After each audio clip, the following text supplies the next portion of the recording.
Salam saudara-saudara yang kasih Tuhan. Jumpa lagi dalam pelayanan mimbar dalam ibadah online GKMI Eklesia. Saudara-saudara, sebelum kita mendengarkan firman Tuhan, mari kita berdoa meminta hikmat pencerahan daripada Roh Kudus. Kita berdoa. Bapa kami yang di surga, terima kasih Tuhan karena Engkau berkarya, bekerja luar biasa di dalam hidup kami. Sehingga kami boleh merasakan banyak penyertaan Tuhan sempurna. Sehingga kami boleh beribadah pada hari ini. Walaupun kami ibadah online, kami percaya Tuhan hadir di dalam hati kami, di dalam keluarga kami, di dalam rumah kami, dimanapun kami berada Tuhan. Dan Engkau juga memberkati siapapun kami yang menyaksikan khotbah hari ini, biarlah Tuhan berkarya. Terima kasih Tuhan, kami berdoa kiranya Engkau benar-benar bekerja di dalam hidup kami, memberikan dampak yang luar biasa melalui firman-Mu, sehingga kami menjadi orang-orang Kristen yang tingkah lakunya makin hari makin baik, hidup kami mencerminkan garam dan terang dunia, dan hidup kami benar-benar searah dengan panggilan Tuhan. Terima kasih Tuhan. Berkatilah kami sekalian yang membawakan firman-Mu serta mendengarkan firman-Mu. Biarlah nama Tuhan dimuliakan melalui jam pemberitaan firman Tuhan ini.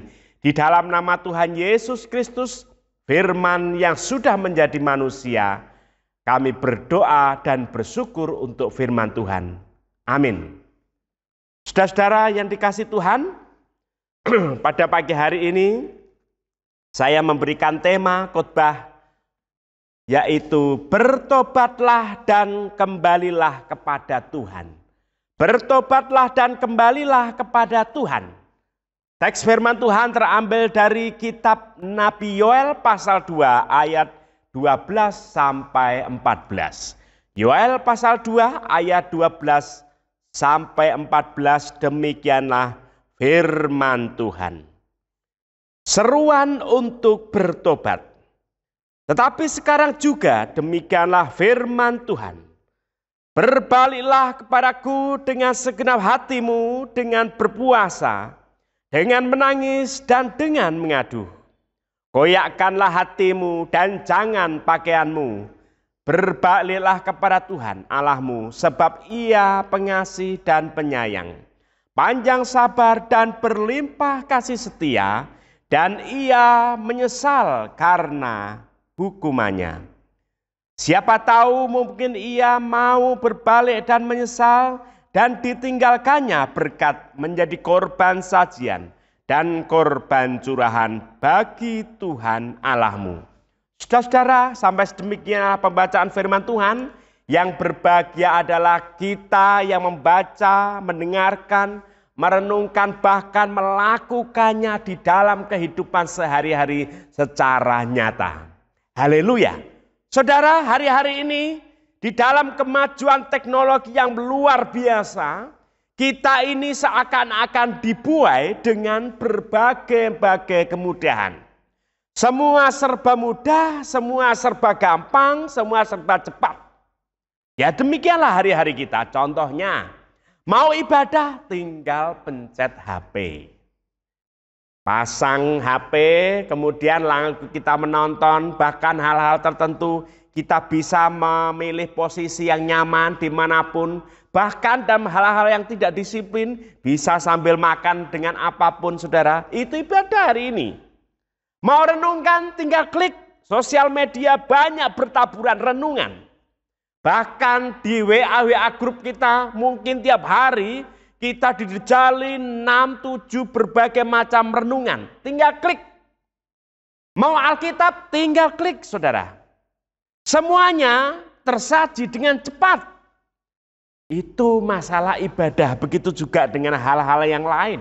Mau apapun tinggal klik. Semua serba cepat. Semua serba mudah. Ini kalau tidak diwaspadai, kita akan terbuai dengan namanya kemudahan-kemudahan. Tanpa disadari saudara-saudara, fasilitas ini akan membuat kita itu secara tidak sadar kita akan dibawa sebuah titik di mana relasi kita itu dengan Tuhan begitu renggang. Kalau kita tidak menggunakan kemudahan ini dengan sungguh-sungguh, tidak menggunakan kemudahan dengan bijaksana, maka kemudahan yang ada tidak memupuk iman kita makin bertumbuh, tetapi justru membuat relasi kita pada titik yang mengkhawatirkan. Yaitu apa, saudara? Relasi kita dengan Tuhan, hubungan kita dengan Tuhan tidak lagi intim, tetapi justru makin renggang, dan renggangnya itu makin melebar. Dan itu makin jauh jika dibiarkan. Jika dibiarkan lagi, saudara-saudara, relasi kita akan makin jauh. Dan bisa berakhir kepada matinya gairah untuk beribadah. Matinya gairah untuk beribadah memang ini real, saudara-saudara. Dirasakan umat Tuhan hari-hari ini. Mereka tidak punya lagi gairah untuk ibadah. Saya menjumpai anak remaja, dia sudah berani mengatakan bahwa dirinya itu agnostik. Mungkin kalau ditanya agnostik itu apa, mungkin dia juga kelagapan di dalam menjelaskannya. Ada orang yang sekian lama, saudara-saudara, tidak beribadah. Bahkan online pun nggak pernah. Bahkan ada orang, saudara-saudara, yang lupa kalau hari ini itu hari Minggu. Di mana kalau hari Minggu sebagai umat Tuhan yang baik dan taat, orang itu beribadah. Kalau mau ke gereja tinggal pilih. Kalau mau online tinggal klik. Klik khotbah satu sekali, merasa khotbahnya nggak bagus, tinggal geser cari yang lain. Begitu mudahnya, saudara-saudara. Tetapi inilah godaan atau jebakan tentang kemudahan itu. Kemudahan itu kadang menyediakan jebakannya sendiri yang membuat umat Tuhan itu makin renggang, makin jauh, dan kehilangan motivasi dan gairah untuk ibadah itu menjadi padam. Saudara-saudara, jika tidak mau mengenal Allah, saudara, tidak mau beribadah, tidak mau memiliki relasi yang dekat dengan Tuhan, jelas, saudara, disitulah awal mula kehancuran hidup. Logikanya begini, saudara-saudara, kalau orang itu sudah tidak mau mengenal Allah, kalau orang tidak mengenal Allah, jelas dia tidak punya gairah untuk ibadah. Tidak mau mengenal Allah, disitulah dia mulai melakukan pelanggaran. Dan pelanggaran itu terus-menerus dilakukan akan menjadi sebuah kebiasaan. Dan itu memunculkan dosa. Dan orang itu bahkan yang dulu dia tanpa sadar melakukan dosa, tetapi karena orang ini tidak mengenal Allah, maka orang itu memilih dengan sadar untuk tidak taat. Orang ini dengan sadar melakukan dosa karena tidak punya relasi, tidak punya pengenalan, dan tidak mau tahu tentang Allah. Tidak mau tahu tentang ibadah. Dan inilah ya saudara-saudara, sebuah jebakan kemudian yang hadir dalam dunia, dalam hari-hari kita hari ini, saudara. Saudara, hal-hal seperti ini itu sama seperti perilaku orang-orang Israel yang dicatat di dalam kitab Nabi Yoel. Orang Israel dalam kemakmurannya, semua fasilitas itu ada, berkat Tuhan dirasa melimpah, tetapi di situ mereka tidak mengelola kemudahan berkat kelimpahan itu dengan bijaksana, tetapi justru mereka di dalam kehidupan rohaninya, mereka itu terjebak di dalam berbagai kemudahan. Dan disinilah Tuhan itu murka dan menegur melalui Nabi Yoel. Israel lupa terhadap Tuhan karena dibuai kemudahan. Lalu mereka jatuh dalam berbagai macam pelanggaran dan dosa. Apa sih yang Tuhan inginkan kepada umatnya dari kitab Yoel ini? Tuhan mau berbicara apa kepada kita hari ini melalui perikop yang sudah kita baca? Saudara, 3 hal yang diinginkan Tuhan kepada kita sebagai umatnya. Yang pertama adalah datang dengan kerendahan hati. Datang dengan kerendahan hati. Saudara-saudara, manusia hari-hari ini dengan kecerdasannya, dengan penemuan-penemuannya, dengan dunia digital yang membuat sebuah revolusi teknologi yang luar biasa, memungkinkan bahwa manusia itu makin hari bukan lagi rendah hati, tetapi justru mereka bangga dengan dirinya. Bangga dengan pencapaiannya, dan mereka menjadi manusia-manusia yang sombong, tinggi hati. Bahkan dalam tahap tertentu mereka bisa mengatakan, saya tidak ada Tuhan pun baik-baik saja. Saudara, orang Israel mereka sebenarnya digembleng di dalam tradisi yang kuat di dalam Taurat Musa. Tetapi mereka sebenarnya mempunyai sebuah sikap tinggi hati. Mereka mempunyai sikap kesombongan sendiri di hadapan Tuhan. Mereka membanggakan kejayaannya. Mereka membanggakan kemakmuran kelimpahan yang dimiliki. Mereka tidak lagi memiliki sikap rendah hati di hadapan Allah. Orang yang tinggi hati dibenci oleh Allah. Orang yang rendah hati dikasihi Allah. Orang yang tinggi hati akan menjemput kehancuran, tetapi orang yang rendah hati akan menjemput berkat-berkat serta kelimpahan dari Tuhan. Saudara, Israel dengan sengaja secara sadar memilih tidak taat. Mereka melawan Allah. Mereka memilih caranya sendiri untuk menjalankan hidup bernegara. Mereka mengambil jalannya sendiri untuk hidup beragama. Dan mereka sengaja melenceng dari Taurat yang sudah diajarkan. Saudara, Taurat Musa itu ada jantungnya orang Israel. Orang Israel kalau mereka hidupnya mau selamat, mereka harus jalan dalam terang firman Tuhan. Mereka harus melangkah dan searah dengan Taurat Musa. Kalau mereka melenceng, maka hidup mereka itu tamat, saudara.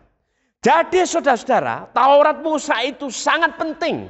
Itulah detak jantung, detak nurani, detak kehidupan orang Israel. Tetapi di dalam mereka sengaja melenceng.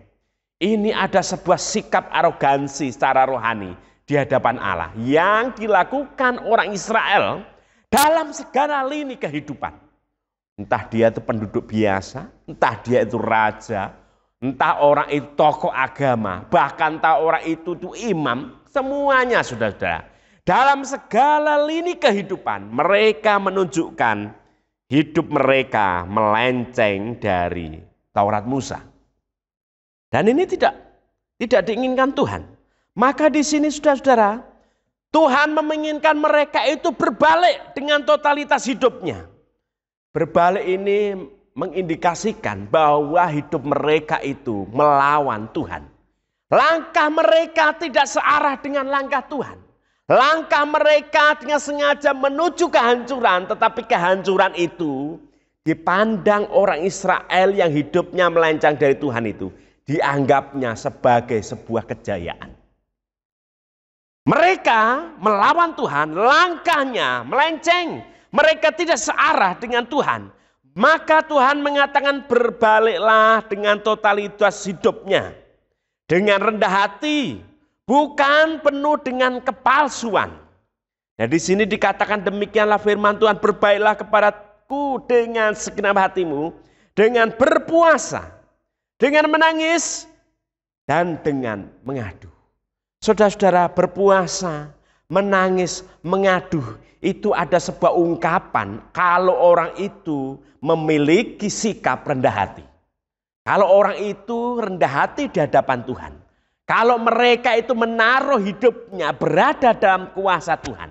Sikap yang diambil orang itu berpuasa. Puasa itu jelas tujuannya itu ingin mengarahkan lebih fokus lagi kepada Tuhan. Ingin mendengarkan lebih jernih, lebih bening lagi suara Tuhan. Ingin mengarahkan hatinya kepada hatinya Tuhan. Mata orang yang berpuasa itu tertuju kepada Tuhan. Begitu juga dikatakan mereka itu menangis. Apa yang ditangisi? Dosa-dosanya, kesalahannya, pelanggaran-pelanggarannya, noda-nodanya. Mereka harus ada di hadapan Tuhan dan menangisi itu semua. Dan mengadu itu bicara tentang sebuah penyesalan. Bahwa mereka menyesal terhadap segala dosa-dosa dan pelanggaran. Saudara-saudara, berpuasa, menangis dan mengadu. Sebuah rangkaian ini tidak dimiliki oleh orang-orang yang tinggi hati. Rangkaian ini saudara ada sebuah disiplin rohani. Bagaimana orang itu memiliki hati yang terus tertala. Hati yang salah Kalau kita lihat sekarang hati yang satu frekuensi dengan Tuhan dimiliki apabila orang itu datang kepada Tuhan. Di dalam sujudnya, dia merendahkan diri di hadapan Tuhan. Dia berpuasa, dia menangis dan mengadu. Inilah totalitas yang diminta oleh Tuhan. Kalau kita itu berbalik, di situ harus ada penyesalan. Di situ harus pengakuan dan di situ, saudara-saudara, ada sebuah relasi yang terus-menerus diperbaiki. Saudara, bukankah kita juga diundang untuk menjadi orang-orang yang selalu rendah hati? Jangan sombong. Hari-hari ini orang yang sombong justru viral. Orang yang sombong justru terkenal. Orang yang sombong justru membuat orang yang rendah hati itu iri. Tetapi kita dipanggil oleh Tuhan. Datang kepadanya dalam totalitas. Dalam pertobatan. Dan kembali kepada Tuhan dengan totalitas hidup. Yaitu apa? Kita merendahkan diri di hadapan Tuhan. Siapakah kita, saudara? Beberapa hari yang lalu kita memperingati Rabu Abu. Kita ini cuma abu yang nanti akan kembali kepada abu. Di dalam kehidupan kita tidak ada yang lain kecuali kita memuliakan Tuhan. Datang kepadanya dengan kerendahan hati. Yang kedua, saudara-saudara, pertobatan menghasilkan berkat. Saudara-saudara, di sini dikatakan ayat 13, koyakkanlah hatimu dan jangan pakaianmu. Berbaliklah kepada Tuhan Allahmu, sebab Ia pengasih dan penyayang. Saudara-saudara, di sini Tuhan ini mengatakan yang dikoyakkan itu hanyalah pakaiannya saja orang Israel itu. Tetapi Tuhan itu tidak sekedar melihat pakaian. Tetapi Tuhan langsung to the point kepada hati umatnya, yaitu apa? Koyakkanlah hatimu. Tidak sekedar pakaianmu, tetapi hatimu, saudara. Kadang-kadang orang dalam beribadah itu lebih mementingkan dekorasi. Orang itu kadang-kadang lebih mementingkan tampaknya dia rohani dalam segi pakaian, dalam segi bahasa, dalam segi tingkah laku, gerak-geriknya. Tetapi hatinya itu tidak disentuh. Tuhan menginginkan hati. Di sini saudara-saudara kita melihat fakta bahwa orang Israel itu ada yang mengadakan sebuah pertobatan. Tetapi pertobatan itu palsu. Maka Tuhan mengatakan yang dikoyakkan itu hatimu. Bukan cuma pakaianmu. Pertobatan itu harus total. Saudara Allah tahu ada orang-orang di Israel yang datang bukan dalam langkah ketulusan. Tetapi mereka datang justru dengan kepalsuan dan Tuhan tidak berkenan atas tindakan ini. Yang dirobek hanya pakaiannya. Mereka mukanya memang bersedih. Suaranya memang menangis, tetapi hatinya tidak. Hatinya tetap tegar tengkuk. Walaupun secara kasat mata dilihat semuanya sepertinya bertobat. Tetapi Tuhan melihat hatinya itu tidak ada pertobatan. Oleh karena itu, kalau mau bertobat harus sungguh-sungguh. Kalau mau bertobat harus total. Kalau orang itu bertobat dengan total dan sungguh-sungguh, maka Tuhan menjanjikan sebuah berkat. Kalau kita datang kepada Dia dalam kepura-puraan, dalam kepalsuan, datang kepada Dia karena malu, datang kepada Dia karena nggak enak, itu bukan total. Itu tidak menghasilkan apa-apa. Tidak menghasilkan berkat, tetapi orang yang datang kepada Tuhan dengan totalitas hidup, pertobatan yang sungguh-sungguh, maka Tuhan memberikan berkat-berkatnya kepada kita. Saudara, pertobatan yang sejati menghasilkan berkat-berkat Tuhan hadir dan menghampiri orang-orang yang tulus kepadanya. Saudara, orang-orang Israel itu datang kepada Tuhan. Kadang-kadang dalam drama dan sandiwara. Tuhan melihat dan Tuhan menghardik melalui Nabi Yoel ini. Ini tidak menghasilkan apa-apa, saudara-saudara. Tetapi berbahagialah bagi kita yang datang kepada Tuhan dan bertobat, kita akan mendapatkan sebuah janji-janji yang luar biasa. Apa sih janjinya itu? Kita akan mendapatkan kasih-Nya. Kita akan mendapatkan berkat-Nya. Kita juga akan mendapatkan perhatian. Kan dikatakan Ia pengasih dan penyayang. Wujud bahwa Allah menyayangi kita. Allah itu memelihara kita, Allah itu memperhatikan kita, Allah itu peduli kepada kita, Allah itu melindungi kita. Itu semua wujud sayangnya Tuhan kepada kita yang datang kepada Dia dalam pertobatan. Selain itu, saudara-saudara, Allah melanjutkan bahwa orang yang datang dalam pertobatan itu akan dilimpahi dengan kesabaran. Di sini jangan disalahpahami bahwa Tuhan itu makin hari makin bersabar dengan orang berdosa. Oh enggak, namanya dosa itu tidak ada kompromi. Dosa ya dosa, dosa ya ada hukumannya. Tuhan akan menghardik, menghukum, mencela setiap tindakan dosa itu. Tetapi orang yang datang kepadanya akan mendapatkan kasih dan kesabaran. Bahkan di situ dia akan berlimpah dengan kasih setia. Maksudnya apa, saudara-saudara? Di sini Tuhan yang mengatakan bahwa setiap pribadi, setiap kita, setiap saudara-saudara yang mendengarkan bahwa menyaksikan video ini, saudara, akan mendapatkan kasih setia Tuhan secara berkelimpahan. Saudara akan mendapatkan pengampunan. Nah, pengampunan itulah, saudara-saudara, yang membuat kehidupan kita itu seharusnya menjadi pribadi-pribadi yang terus-menerus bergairah di dalam tindakan-tindakan rohani. Dan kita menjadi orang-orang yang bersuka cita. Kita mengalami kegembiraan sejati. Dan kita dimampukan untuk mengampuni orang-orang yang membenci kita. Bahkan saudara-saudara, kita itu diberikan kemampuan untuk mengasihi orang-orang yang tidak mengasihi kita. Makanya saudara-saudara, salah satu doa yang penting bagi orang Kristen setiap hari itu adalah, ya Tuhan, berikanlah kemampuan kepada kami untuk mengampuni orang-orang yang membenci kami. Orang-orang yang tidak menyukai kami. Barangkali ada orang-orang yang menyakiti kami. Tuhan, berikanlah kami kemampuan untuk mengampuni mereka. Sebagaimana Tuhan melimpahkan kasih setiamu kepada hidup kami. Itu ada sebuah doa yang seharusnya menjadi doa keseharian orang-orang Kristen itu, saudara. Jadi datanglah kepada Tuhan di dalam pertobatan.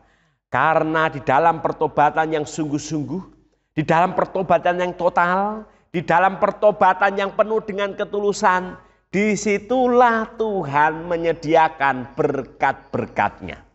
Disitulah Tuhan siap sedia mencurahkan kasih setia, kasih sayangnya kepada kita. Saudara-saudara, bukankah kita adalah orang-orang yang berbahagia ketika setiap hari itu mengundang kita untuk datang kepadanya di dalam pertobatan demi pertobatan, supaya Tuhan memberikan berkat-berkat-Nya kepada kita. Jangan salah, saudara-saudara, setiap hari kita berdoa, Tuhan, kami menyambut hari yang baru. Dan kami percaya dengan berkat-berkat baru yang akan Kau berikan kepada kami hari ini. Tetapi kita tidak datang dalam pertobatan. Itu sama dengan kita tidak mendapatkan apa-apa. Tetapi biarlah nama Tuhan terus menerus memimpin hati kita. Supaya kita itu benar-benar sungguh-sungguh di dalam pertobatan. Supaya kita mendapatkan berkat. Di mana kita bertobat, di situ kita mendapatkan berkat. Yang ketiga dan yang terakhir, saudara-saudara, menemukan relasi yang baru dengan Tuhan. Saudara, setelah pengampunan diberikan, maka kita mendapatkan berkat-berkat yang diberikan kepada Tuhan. Saudara-saudara, Tuhan memberi berkat dengan tujuan supaya kita itu makin dekat dengan Tuhan. Tuhan tidak pernah salah memberikan berkat. Berkat Tuhan itu selalu memiliki tujuan yang terbaik. Tuhan memberikan berkat tepat pada waktunya. Tuhan memberikan berkat tepat pada momennya. Dan Tuhan itu memberikan berkat, saudara, pada umat-umatnya. Bukan tujuannya buruk, tetapi berkat yang diberikan kepada Tuhan. Kepada kita, salah satunya itu untuk memupuk relasi kita kepada Tuhan makin hari makin indah. Kalau relasi kita kepada Tuhan makin hari makin indah, tentunya dampaknya adalah relasi kita dengan sesama, dengan keluarga kita, dengan gereja Tuhan, dengan sesama, siapapun itu juga semakin diperbaiki, semakin hari semakin baik, saudara. Tetapi kadang-kadang ada orang yang diberkati Tuhan, tetapi mereka itu salah di dalam mengelola berkat. Di sini Tuhan yang mengatakan bahwa berkat itu tidak bisa dilepaskan dari relasi kita kepada Tuhan. Jadi berkat yang benar, berkat yang diberikan Tuhan harus dikelola dengan baik, supaya berkat itu membuat relasi kita semakin indah, semakin intim, semakin dekat dengan Tuhan. Di sini dikatakan siapa tahu mungkin ia mau berbalik dan menyesal dan ditinggalkannya berkat.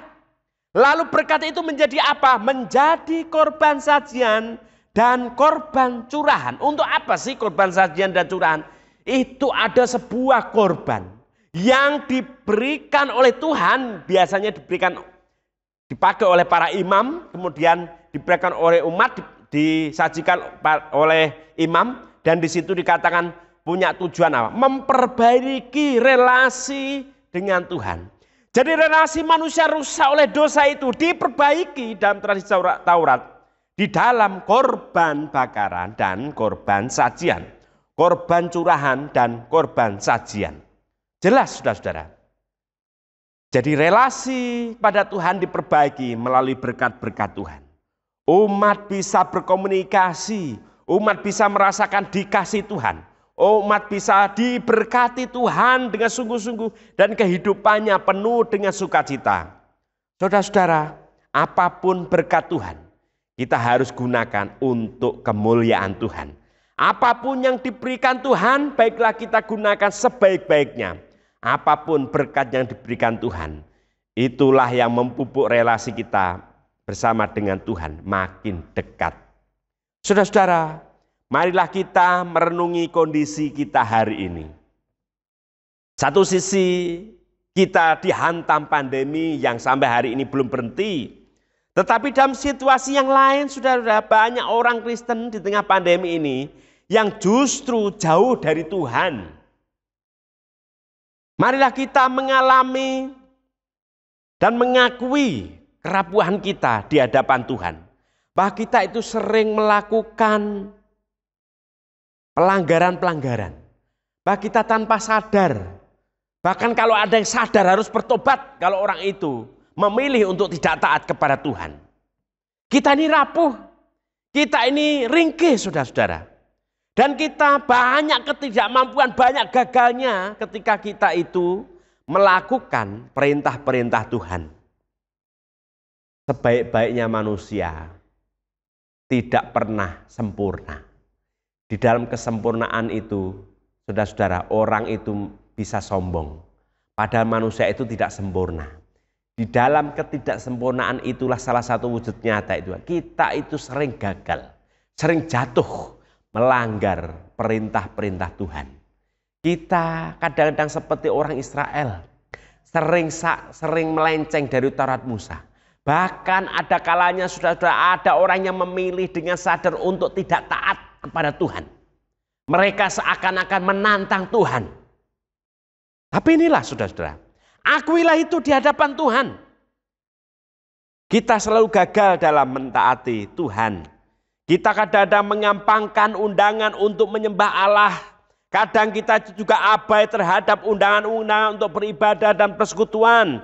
Melakukan sebuah pertemuan-pertemuan rohani, melakukan perkara-perkara rohani. Kita dalam datang kepada Tuhan dalam kerendahan hati. Kita sungguh-sungguh bertobat untuk diberkati Allah. Dan biarlah dalam pertobatan itu, relasi kita, hubungan kita dengan Tuhan makin hari makin indah. Begitu juga relasi kita dengan sesama juga makin indah. Relasi kita dengan anak kita makin indah. Relasi kita dengan suami, istri, pasangan kita makin indah.